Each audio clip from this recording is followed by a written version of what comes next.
Добрага ранку. Усім салют! Рады вітаць вас у нашым добраранку. Мы ніяк не маглі дачакацца, пакуль пачнецца добраранак. Мы прачнуліся рана-рана і пайшлі сустракаць світанне. Гэта так прыгожа. Атрымалася, што не Сонейка будзіла нас сёння, а мы яго. Сябры, а вы калі-небудзь будзілі Сонейка? Дамоўцеся з бацькамі, каб яны дазволілі вам устаць з ложку рана-рана і палюбавацца гэтай прыгожай прыроднай з'явай. Так дзіўна, Сонейка жоўтая, а калі яно прачынаецца, чамусьці чырвонага колеру. Такая сонечная загадка тлумачыцца законамі фізікі. Ой, гэта вельмі складаныя законы. Зможаш нам іх растлумачыць? Не буду з самай раніцы вас стамляць навуковымі падрабязнасцямі. Пра ўсё вы даведаецеся, калі будзеце фізіку ў школе вывучаць. Самы вялікі цуд – гэта разглядаць колеры неба падчас світання. Мне падабаецца момант самога досвітку. На небе спачатку змярканне, потым яно паступова афарбоўваецца ў розныя цені кветкавых колераў. А калі ўвечары мы будзем назіраць захад сонца, усё будзе адбывацца ў адваротным парадку. Сонейка ўстае даволі хутка. Трэба глядзець ва ўсе вочы, каб не прапусціць гэты момант. А мы адкрыем вам сакрэт. Калі хтосьці прачнецца на досвітку, то і ўвесь дзень будзе адчуваць бадзёрасць. І вядома, зрабіць можна значна больш. Самі можаце праверыць.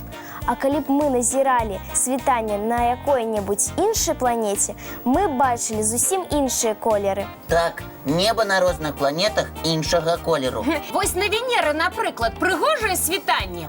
Лічу, што не ўсім спадабаецца. Неба там будзе цёмным з жоўта-шэрымі аблокамі.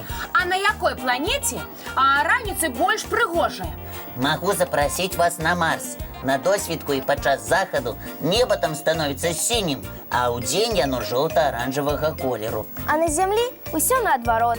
А вось калі мы прыляцім на Юпітер і будзем звяраць час па нашых зямных гадзінніках, тады за адны суткі можна паспець убачыць адразу 3 світанні. І ўсё ж такі мне здаецца, што неба на нашай планеце самае прыгожае. А на аблокі таксама можна любавацца бясконца. І пры гэтым марыць. Сябры, а вы любіце глядзець на аблокі і марыць? Сёння абавязкова гэта зрабіце. У вас можа атрымацца сапраўдная казка пра вандроўку в облачка. А зараз давайте паглядзім мультыплікацыйную казку.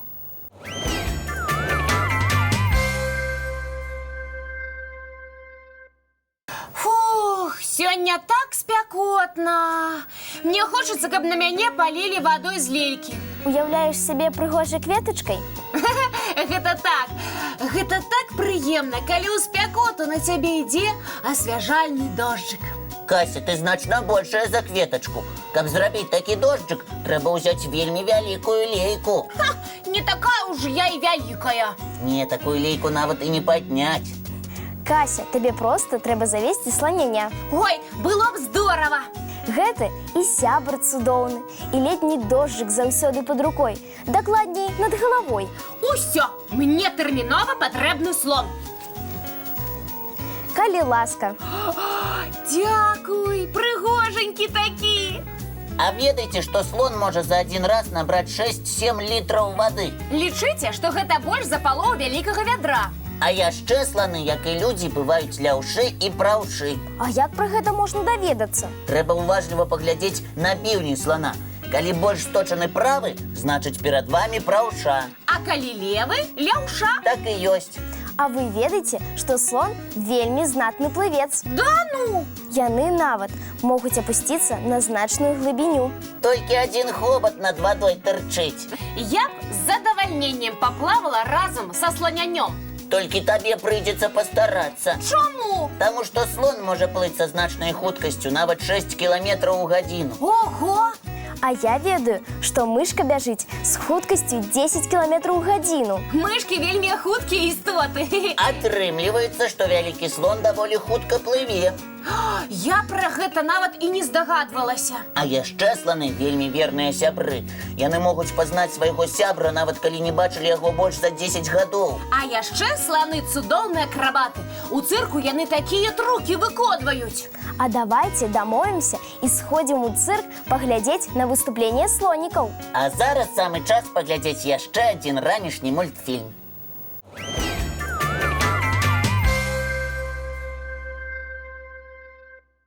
А хто з вас ведае, што такое мангры? Можа, які-небудзь заморскі фрукт? А можа, гэта парода сабачак? А што думаюць нашы гледачы? Гэта вы дакладна ведаеце. Мангры – гэта дрэвы, якія растуць у марской вадзе. Дрэвы рыбкі? Зусім не рыбкі. Нават вялікія лясы можна сустрэць уздоўж марскіх берагоў. І гэтыя дрэвы не баяцца марскіх хваляў? Скажу больш, яны не баяцца нават моцных марскіх ветраў. Карэнне ў іх вельмі вялікае і моцнае. Правільна. А як жа ўтрымацца ў вадзе? Гэта не карэнне, а сапраўдны шалаш. І яшчэ дом для многіх марскіх жывёлаў, птушак і рыб. Лесік, а дзе на зямлі можна сустрэць такі лес? Самы вялікі мангравы лес расце ў дэльце ракі Ганг, што ў Індыі. Расце ў салёнай вадзе, ды яшчэ пад гарачым сонікам. Гэта ж можна ў сапраўдныя чыпсы ператварыцца. Але мангры зусім не выглядаюць засушанымі чыпсамі. Гэта таму, што разумныя дрэвы навучыліся фільтраваць салёную марскую ваду і рабіць з яе звычайную прэсную. Загадкавая прырода. Прапаную зараз зрабіць невялікі перапынак і паглядзець цікавы мультфільм.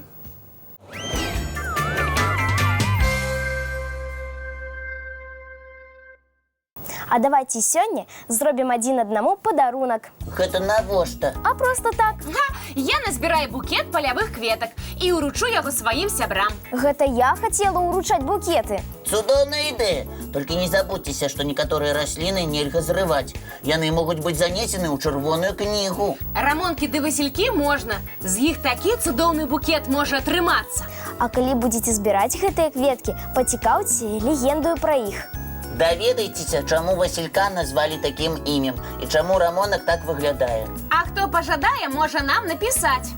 А чаму б не пафантазіраваць і не прыдумаць сваю гісторыю паходжання кветкі? Адрас памятаеце? 220-114, город Мінск, вуліца Макаёнка, 9. Праграма «Добраранак». Ці можна скарыстацца электронным адрасам добраранак@gmail.com. Будзем чакаць вашых лістоў. Можете дапоўніць іх сваімі малюнкамі. А зараз я прапаную паглядзець мультфільм.